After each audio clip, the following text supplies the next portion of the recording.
नमस्कार. अंतर्मन कथा संग्रह. लेखक श्रीकांत मोरे. कथा 5वी. कुबेर. स्वप्नांचं कोणाशी देणं घेणं नसतं. स्वप्नांचे कोणाशी देणे घेणे नसते. स्वप्नांना वास्तवाचे नाते नसते.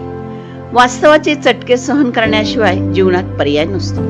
वास्तवाचे चटके सहन करण्याशिवाय जीवनात पर्याय नसतो. सावलीला कधीही पकडता येत नाही तरीही माणूस धावायचा थांबत नाही. तरीही माणूस धावायचा थांबत नाही. जे नाही त्याचा विचार करतो. जे नाही त्याचा विचार करतो आणि जे आहे त्याचा विसर क्षणात पडतो.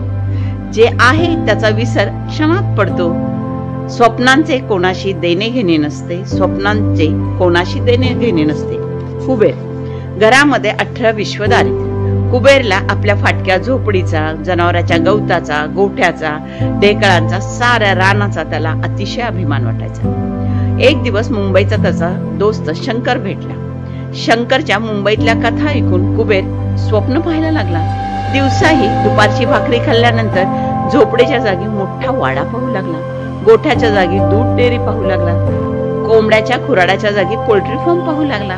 डुलकीतून उठल्यानंतर त्याला बैल, नांगर, झोपडी सगळं वेगळं वेगळं भासायला लागलं. अरे लाग की रे कामाला. बापाचे हे शब्द ऐकल्यावर तो भानावर आला. आताशा कुबेरच्या अंगातून घाम गळताना त्याला वाटायचं की शंकरकडे जरा आपण गेलंच पाहिजे आणि या घामाचं आपण सोनं करायलाच पाहिजे. आणि आता मात्र त्याच्या स्वप्नांच्या राज्यामध्ये तो रमू लागला. कुबेरचं 2-3 दिवस त्यानं खाणं सोडलं. आई रखमाबाई आणि बाप खंडेराव यांनी खूप त्याला समजायचा प्रयत्न केला. कुबेर ऐकण्याच्या मनस्थितीत नव्हता. शेवटी आईनं भाकरी थापटता कुबेरच्या विचाराला थापटलं. म्हणतोय ना तर जाऊन ये की 4 दिवस मुंबईला. शंकर सोबतीला आहे, बघल काम धाम. नाही तर आपल्या झोपडीनं काय दिलंय बरं त्याला. कुबेर हरकून गेला. दिवाळीला शंकर आल्यानंतर त्याच्याबरोबर जायचा बेत पक्का झाला. भराभर दिवस गेले. दिवाळी संपली. आईनं भाकरी, भाजी, चटणीचा गोळा फडक्यात बांधून डबा दिला आणि शंकर बरोबर कुबेरही मुंबईला निघाला. आईनं हृदयावर दगड ठेवत पदरानं डोळे पुसले. खंडेरावने बैलाला पाणी पाजून दावणीला बांधलं. कडबा मोडून त्यांच्या पुढे टाकला. अगं हीच आपली पोरं हाय ती. आज पुत्र संसार केला. 2 वेळची भाकरी दिली आपल्या काळ्या आईनं आपल्याला. मुंबईच्या वातावरणामध्ये कुबेर रमून गेला. शंकरच्या चार समोरच्या टोकावर असलेल्या आडवळणाच्या खोलीबाहेर कुबेर राहायला लागला. पहिल्याच दिवशी गावाकडचा गडी आणलाय म्हणून शंकरनं त्याच्या बिल्डर मालकाला विनंती केली. कुबेरला लगेच बांधकामावरती पाणी मारायची नोकरी मिळाली. शंकरच्या घरापासून जाणं, नोकरी करणं, राबून कुबेरला आठवड्याला 150-200 रुपये मिळायचे. पण हातात काही शिल्लक राहायचे नाही. कुबेरला डोळ्यासमोर गाव दिसायचा. झोपडीला छप्पर कधी घालायला पैसे मिळतील का नाही हा विचार त्याच्या डोक्यात असायचा. आताशा त्याला मुंबईच्या झगमगत्या जगाची स्वप्न पडायची आणि रात्रभर तो तळमळत काढायचा. कुबेर आता मुंबईत सरावला होता. मुंबईतल्या वेगवेगळ्या भाषा, धर्मपंथांची लोक, तिथली आर्थिक विषमता. कुबेर अडाणी होता. 4 पुस्तकही शिकलेला नव्हता. पण सागरा एवढं विशाल मन मात्र त्याच्याकडे होतं. माणुसकी ओतप्रोत भरलेली असे. कुबेर नोकऱ्या मागून नोकऱ्या बदलू लागला. मधून गावाकडे जायचा. मोठ्या कष्टानं जमवलेल्या 4-2 रुपयातून मुंबईहून आईला साडी, चोळी, खंडेरावांना धोतर घेऊन जायचा. 2 दिवस आईच्या हातची भाकरी खाऊन गार वाऱ्यात शांतपणे झोपी जायचा. 2-4 दिवसात त्याला स्वप्न पडायला लागायचं आणि तो पुन्हा मुंबईचा रस्ता धरायचा. खंडेराव, रखमाबाई त्याच्या झोपडीमधल्या संसारात काहीच फरक पडायचा नाही. कुबेर प्रत्येकाला म्हणायचा, पुढच्या वेळेला येताना बक्कळ पैसा घेऊन ये. तवा पाटलासारखा वाडा आपणही बांधू. शेताला नदीवरनं पाणी आपण बी आणू. आई, पोरा आता लगीन करायला पाहिजे. लक्ष्मी घरी आली पाहिजे. म्हणजे सारं कसं गावच्या गावात होईल. 4 लोकांना गोडधोड खाऊ घालू दे. नातवांना झोपडीत रांगू दे. समज सगळे मिळून कष्ट करू, राबू. कुबेरला मुंबईत येऊन पुन्हा सहज नोकऱ्या मिळायच्या. नोकऱ्या कसल्या, कामगार म्हणून, गुलाम म्हणून राबवणारे मालकच मिळायचे. कुबेरला कधीच कळायचं नाही आपलं शोषण होतंय. शेतातला घाम दाण्यांमधून तरी आपले दाणे पाहत होतो. आई वडिलांच्या, बैलांच्या घुंगूर आवाजात मन भरून जायचं. इथं मुंबईला मात्र जो तो एकटाच असतो. एवढं मोठं शहर पण गावापेक्षा लहान वाटायचं. कुबेरचे हे सारे विचार क्षणभर टिकायचे आणि पुन्हा कुबेर स्वप्नांच्या पूर्ततेसाठी नवीन नोकरीच्या शोधात लागायचा. एका संध्याकाळी कुबेर समुद्र किनाऱ्यावर गेला. शंकरही त्याच्यासोबत होता. समोर खडकांवर काही कोळी जाळं टाकून मासे पकडण्यात गर्क होते. बराच वेळानंतर त्यातले दोन तीन कोळी खांद्यावरती जाळी टाकून जाताना कुबेरने त्यांना हटकले. किती मासे मिळालं? मासे पकडणाऱ्यांना हा प्रश्न पहिल्यांदाच कोणीतरी विचारलेला असावा. पाहुणं, नवं दिसताय. अहो, उथळ पाण्यात मासे कधी मिळतात का? जास्त नाही मिळत. खोल समुद्रात जावं लागतं. मग का नाही जात? अहो, त्यासाठी बक्कळ पैसा लागतो.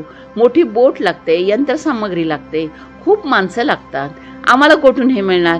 पण एक दिवस माझी बोट मी घेणार आणि खोल समुद्रात जाऊन बक्कळ मासे पकडून आणणार.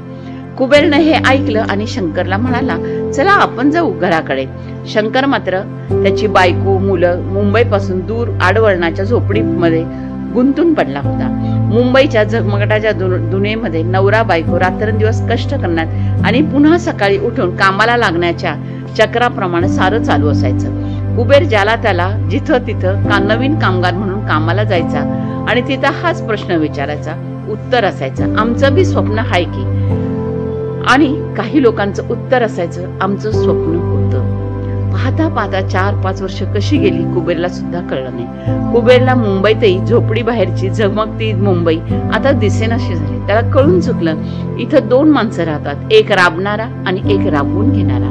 पैसे कमवणारा त्याला कधीच दिसत नाही.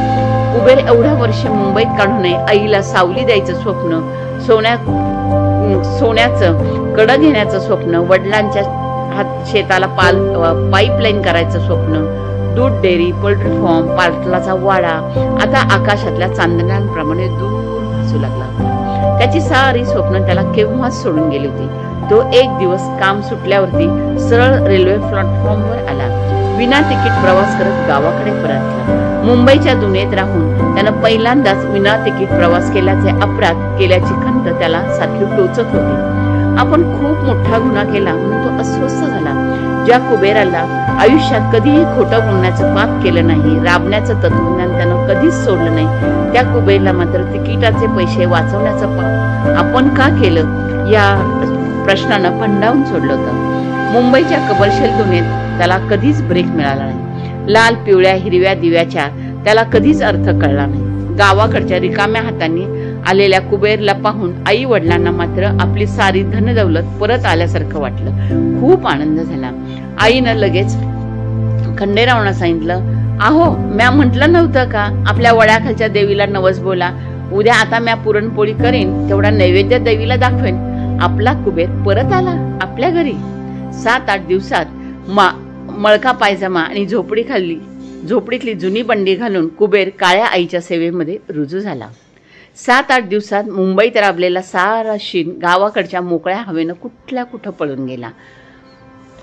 आता रखमाबाई घरात लक्ष्मी आणायचं म्हणून खंडेरावांकडे आग्रह करू लागले. खंडेराव, कुबेर, रखमाबाई आणि लक्ष्मी सारेच शेतामध्ये राबू लागले.